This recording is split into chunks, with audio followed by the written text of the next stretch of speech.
G'day guys, welcome back to another tipping video on the channel. Today I'll be going through my round 3 predictions and also going through what occurred in round 2. And yeah, let's jump straight into it. So yeah, in round 2 I managed to get the 5 correct tips. And yeah, I correctly tipped Fremantle,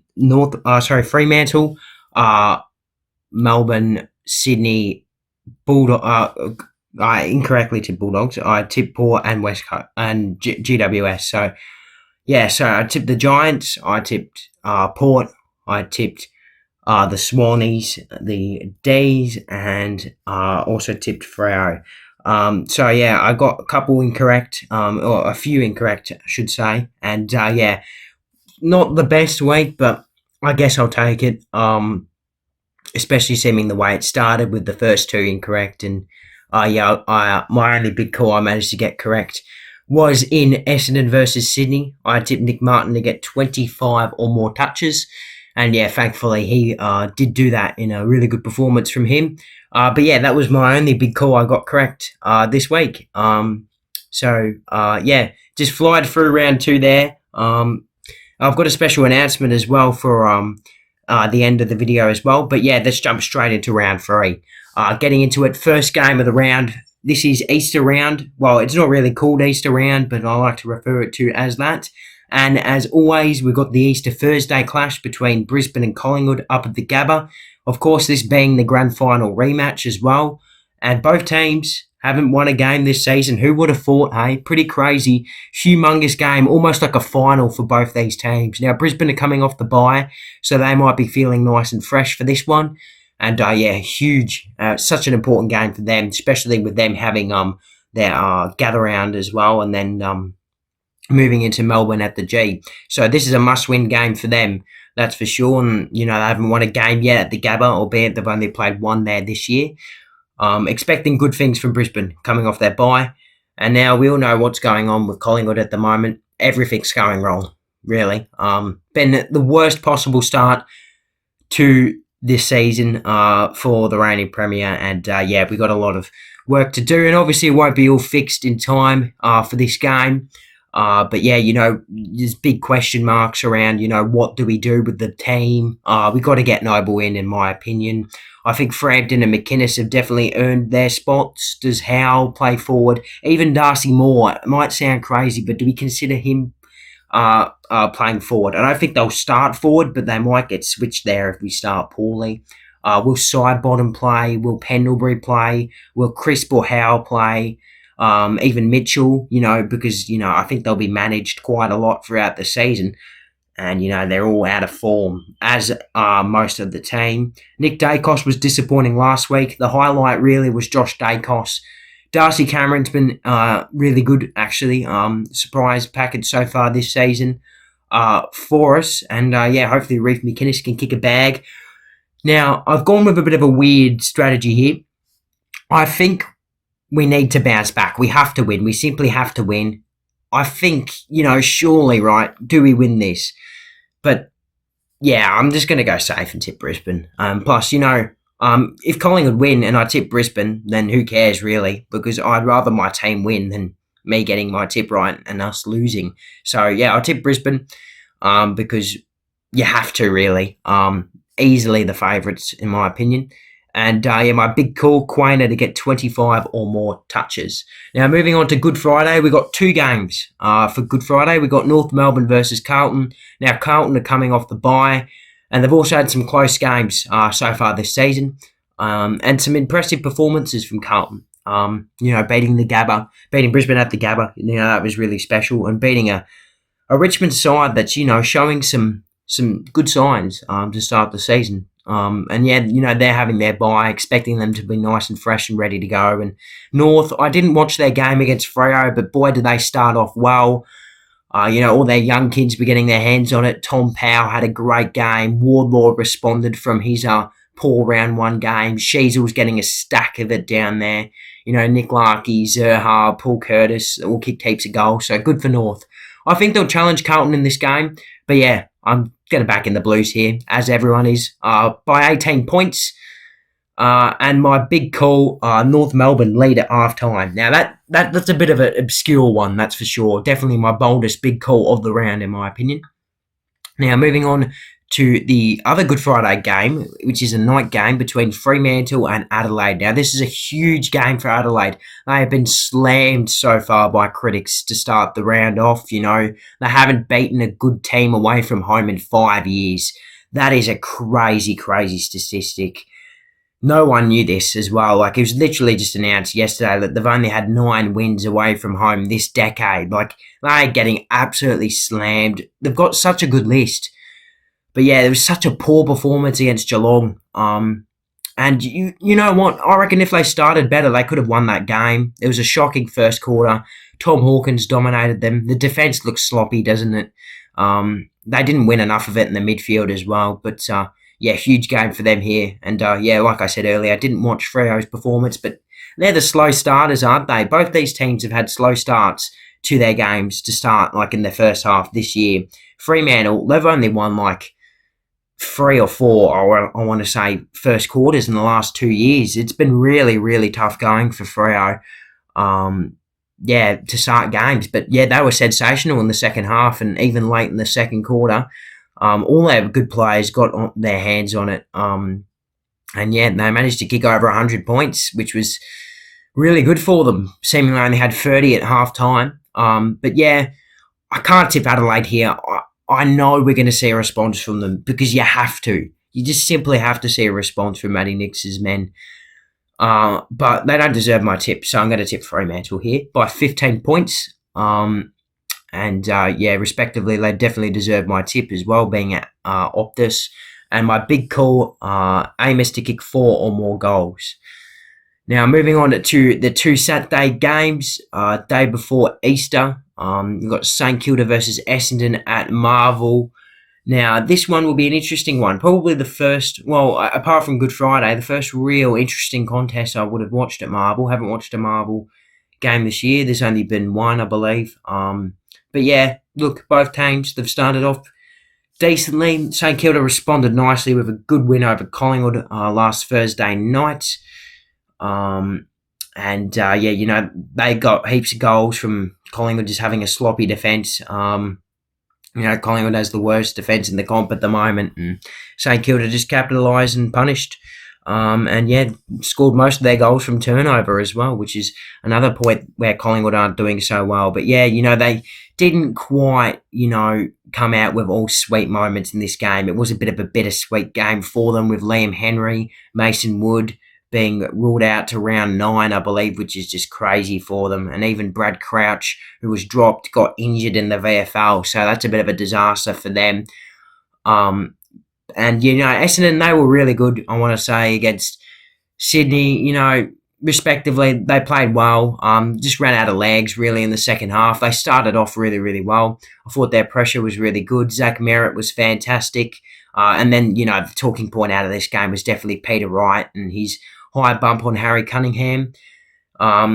Technically Maynard him, really. Now, he certainly will miss at least a month, you would think. It's still uncertain at the time I'm recording this about how much weeks he'll miss, but I reckon it'll be at least a month.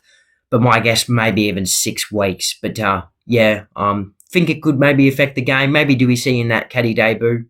Anyway, I'm yapping on. I'm going to go the Saints here. It's a bit of a 50-50 game, but I'm actually going to go the Saints comfortably by 21 points. But in a way, not comfortably, as I reckon the scoreboard won't quite, you know, resemble the game in general. And my big call, St Kilda kicked 5 goals in the last quarter, so a bit of a comeback from a close game in this one. And moving on to Port Adelaide versus Melbourne on the Saturday night. This one will be an interesting game, that's for sure. Especially with Melbourne, you know, they were so good last week, and, you know, back-to-back wins, proving people wrong. Clary Oliver, he's had a fantastic start to his season. And, you know, Max Gawn's been dominating. They've been finding goals out of their forward line, you know, scored 90-plus in both their last 2 games, albeit against weaker opposition. This is a real test for them and their forward line to see, you know, if their forward mix is going right, because, you know, Chandler's been really good. Ben Brown, Cozzy Pickett was superb. Bailey Fritsch kicked 6. And, he showed some great signs to start the season, and I think he may even be leading the Coleman at the moment. So, yeah, it's going well so far this year for Melbourne. Will it continue against Port? Probably not. They do have a bit of injury concerns. Stephen May has been ruled out for this game, and Jake Lever is within some doubt for this game, which definitely could, result the game. Like, it could change the result of the game depending if Lever plays or not. Port Adelaide, I didn't watch their game against Richmond, and I haven't watched a Port game this year, so I can't really tell you how they're going, really. But, Richmond, they were good. They were competitive for 2.5 quarters, really, and then Port kicked 5 in a row in the third and pulled away, and then Richmond had a good start to the fourth quarter, and then Port just pulled away and then won the game. And look, scoring doesn't seem to be a problem for them, does it? Because apart from inaccuracy, of course, they've scored over 120 points twice already to start the season. So that's a really, really good sign for them, and not a good sign for Melbourne. They don't want to be leaking too many goals with an undermanned defence. Look, I think the result of the game will depend on if Lever plays. If Lever plays, I think it'll be close. I think Lever will play. So I'll go Port by 7 points in a close one, because it is at home. You just have to back Port. My big call, Melbourne, will actually be in front at quarter time, is my big call for this one.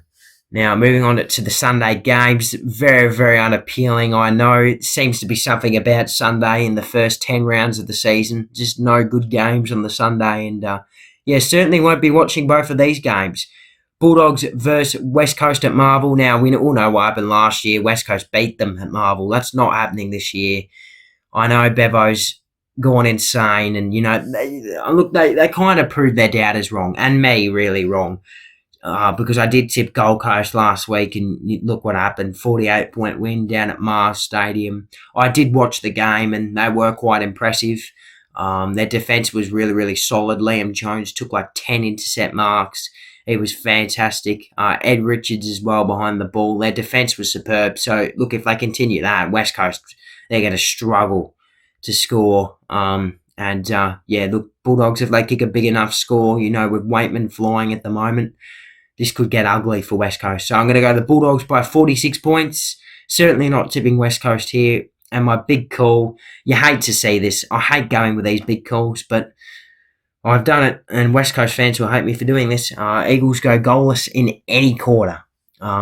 Moving on now to Richmond versus Sydney. Now, Richmond, credit to them. They've had so many injuries, and they've just been playing some good competitive football for a team that's just been battered with injuries. And, all their players have been really good. All their clutch players like Dusty, Shai Bolton's had moments, but not quite capitalised. Rioli, Baker, Lynch has been really impressive since coming back from a broken foot. It's going to take him some time to kick a bag again after breaking his foot. But, look, credit to the Tigers. They've been impressive, and, I don't know how they'll go in this one, but I think they'll go quite decently, really. I'm not going to watch this game. Sydney, I've watched all their games this year, and they have been absolutely fantastic. In my opinion, with GWS, the best team this season. Their midfield is ridiculous. They've got stars all over the park.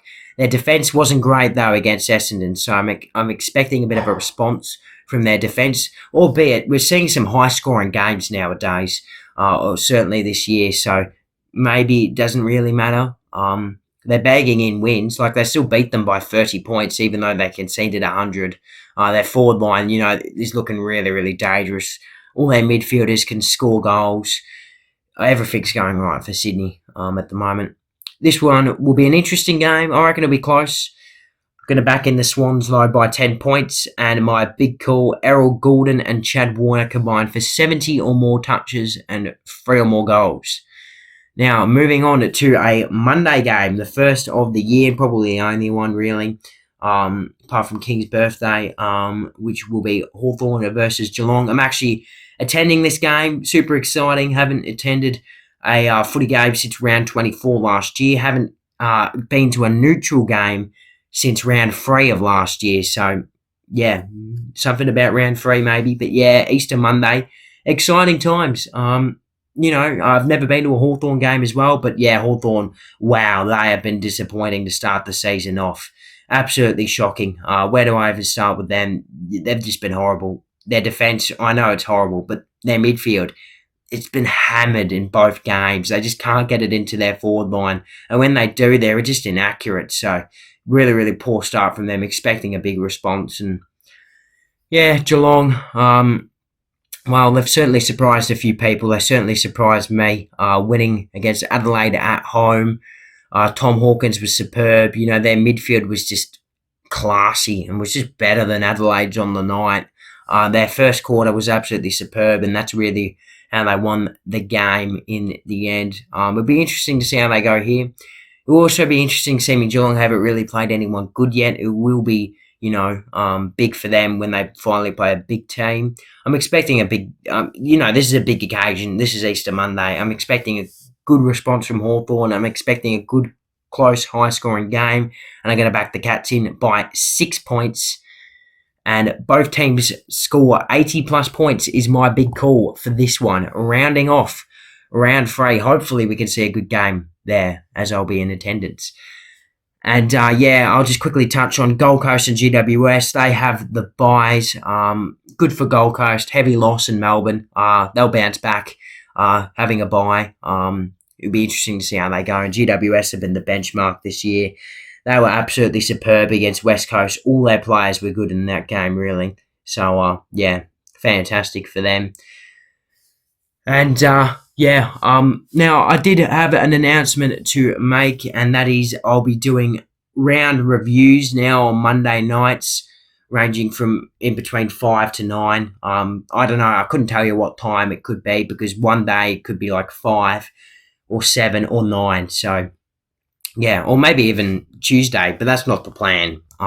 Getting out round 3 review next Monday will be the first round review of the season, and I'll probably try and continue them all the way up because, I can't really explain games, can I, in these videos, because I've just got to talk about, who I'm going to tip.